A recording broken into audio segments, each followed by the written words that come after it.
Well. Good evening, YouTube. This is your Daily Stoic with your host, Jeffrey. Even on the hard days, McCabe. If you've been following my journey, it's been a sobriety journey, a therapy journey, all of those things. For the last year, I've been on and off the marijuana. It's been my last thing that I can't seem to kick. And I just decided once again to put it down. And the last couple of days, man, the mood swings hit me like a ton of bricks. I didn't want to do this. I want to hide and isolate. Having trouble sleeping all of a sudden. It's been a rough go this time around. But I've learned every time when I put the marijuana down that I feel way better.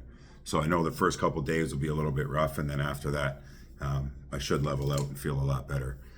So I'm pretty wide open with my journey, and I like to talk about it. Hopefully it inspires other people to try to get sober, try to get help. If it's something you struggle with, a lot of people, are fine with whatever their life is or their substance use. For me, slowly but surely, as I got older, it started to take a toll on me. I've been smoking weed since I was 13. Occasional drinker, then mix in some hard drugs there, and you have yourself a problem.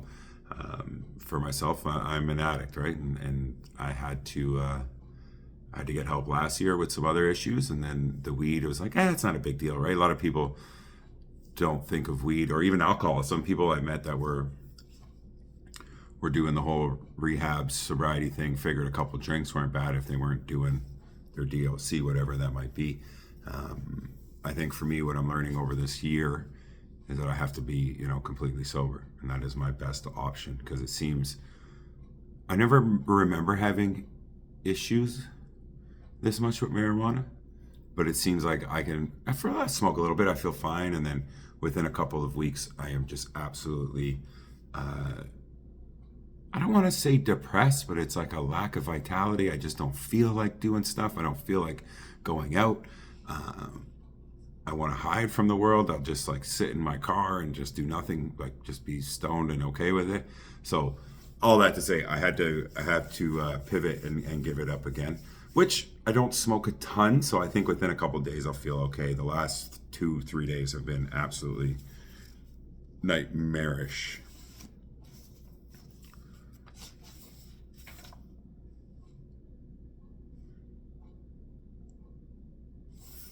Sorry, I'm just getting set up here.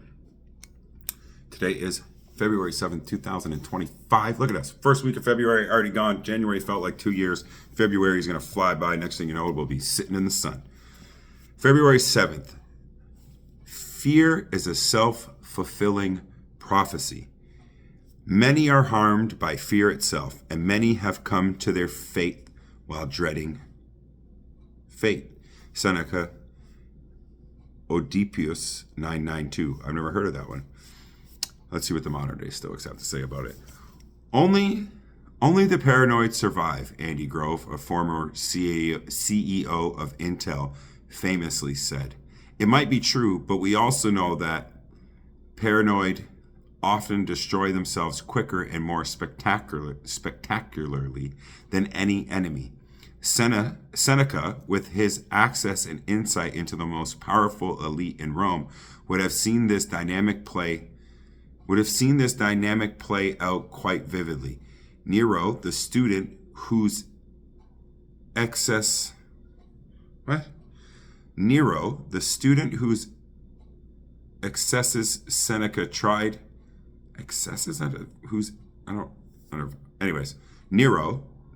who excesses Seneca tried to curb, killed not only his own mother and wife, but eventually turned on Seneca, his mentor, too.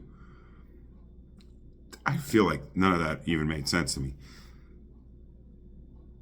Seneca, with his access and insight into the most powerful elite in Rome, would have seen this dynamic play out quite vividly. Nero, the student whose excesses Seneca tried to curb. Whose excesses? I feel like that's a typo. Anyways, killed not only his mother and wife, but eventually turned on Seneca, his mentor, too. The combination of power, fear, and mania can be deadly.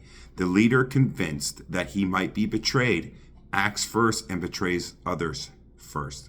Afraid that he's not well liked, he works so hard to get others to like him that it has the opposite effect. Convinced of mismanagement, he micromanages and becomes a source of the mismanagement, and on and on. The things we fear or dread, we blindly inflict on ourselves. The next time you are afraid of some supposedly disastrous outcome, remember that if you don't control your impulses, if you lose your self-control, you may be the very source of the disaster you so fear. It has happened to smarter and more powerful and more successful people. It can happen to us too, 100%. Although it was a little chunky there, a little choppy there in the beginning of it. It's very true. The more you think about something, the more you fear. I'm reminded, I don't know where I heard it. I'm sure it's a YouTube clip or something like that. A guy's talking about skiing, and he's like, if you're skiing down the mountain, you've probably seen this as well. I think it was a popular one. It's like, if you're skiing down the mountain and you're looking at the trees, you're going to hit the trees.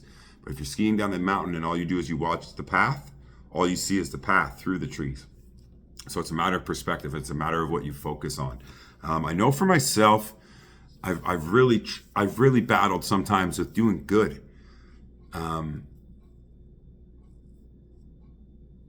Like in weird, like I'm doing good, and then it's almost like I throw it all away. Like I don't know, I can't stay focused. I can't, and that's what this feels like. This last week, I feel like I'm right there on the edge of doing something good, and I'm just fucking it up. I missed work today, which I feel super guilty about. I didn't sleep. My stomach was in knots. I didn't feel good. I had to call in sick, and that's what it is.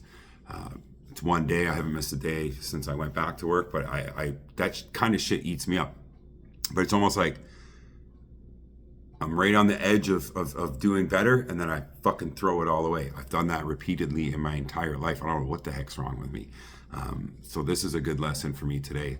Stay focused, stay disciplined, and stop letting your fears eat away at you. Eat away at you. I know last year when I threw everything away on a bender weekend, I was doing the best I had done in a couple of years, at least financially, job-wise, and I had done all this. I was like, oh, I got all this sorted out. I'm going to be doing good. I got some money in the bank. And the turn I took was like, oh shit. I remember kind of coming out of that bender or that couple months or that month of not being so well or whatever you want to call it, and just being like, what the fuck? What did I do to my life? So, and that was overthink. Oh, I'm doing good. And I just fucking threw it all away. That's what I kind of meant to say, is like, I'll feel like I'm doing the best I've ever done. And that's when life can come up and get me. So I gotta keep myself humbled, keep myself focused, and just remember that and hold on tight. So that is your Daily Stoic for February 7th, 2025. I will not give up, obviously. We're going to keep going. I missed a day, but I combined them yesterday. It is what it is. I'm going to keep producing these Daily Stoic videos. I got a lot of things I want to get done creatively this year, so follow along. I will share all the news here on my Facebook, wherever, whenever I get things rolling. So stay tuned. There's lots to come. Love, hope, and faith. Peace, guys.